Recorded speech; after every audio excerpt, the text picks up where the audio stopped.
Chat GPT हे नाव तर आता प्रत्येकाला माहिती असेल. चॅट जीपीटी आता प्रत्येकाचं इसेन्शियल झालेलं आहे, म्हणजे प्रत्येकाला आता गरज पडते. पण लहान मुलापासून ते वयस्करापर्यंत, वर्किंग प्रोफेशनल पासून ते एका चांगल्या स्टुडंट पर्यंत प्रत्येक जण आता चॅट जीपीटी वापरतो.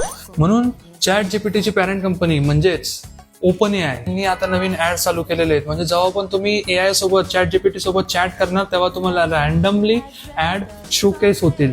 त्यासोबत त्याच्यामध्ये आता सर्च रिझल्ट सुद्धा इन्क्लूड केलेले आहे, की म्हणजे जे पण तुम्ही एससीओ ऑप्टिमाइज करायचं ते आता तुम्हाला एआय एससीओ म्हणजे जीईओ जनरेटिव्ह इंजिन ऑप्टिमायझेशन अशा थ्रू तुम्हाला आता ते तुमचं सगळं ऑप्टिमाइज करून ठेवायचंय.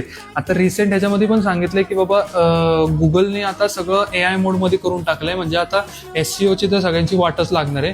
पण त्यासोबतच आता की ओपन एआयने त्यांचं नवीन ऍड्स तर काढलेलंच आहे, की आता आपण आपले ऍड सुद्धा चॅट जीपीटी मध्ये रन करू शकतो. ओपन एआयने ते ऍड्स काढलेत, पण त्या ऍड्स मध्ये आता करायचं काय, त्या ऍड्स मध्ये आपल्याला ते कॉन्टेक्स्ट टाकायला लागतो, एक स्टोरी टाकायला लागते की जे आपलं जे पण आहे, जे पण आपलं प्रोडक्ट असेल, जे पण आपली ऍड असेल ती कोणाला शोकेस झाली पाहिजे, कोणी काय सर्च केल्यावरती त्यांना शोकेस झाली पाहिजे, किंवा कुठल्या प्रश्नाला विचारल्यावरती त्या प्रश्नाच्या लिंक ट्रीनुसार ती सर्च झाली पाहिजे. अशा भरपूर काही गोष्टी आहेत. आपण ऍड्स सुद्धा ट्युटोरियल घेणार आहे युट्यूब चॅनलवरती. जास्त तर करून मी हे ट्युटोरियलचा विचार करतोय. लवकरात लवकर कमेंटमध्ये सांगा की आपण हे ट्युटोरियल घेतलं पाहिजे का नाही. आणि अशाच डिजिटल मार्केटिंगच्या टिप्ससाठी आणि अपडेट्ससाठी चॅनलला फॉलो करा. थँक्यू.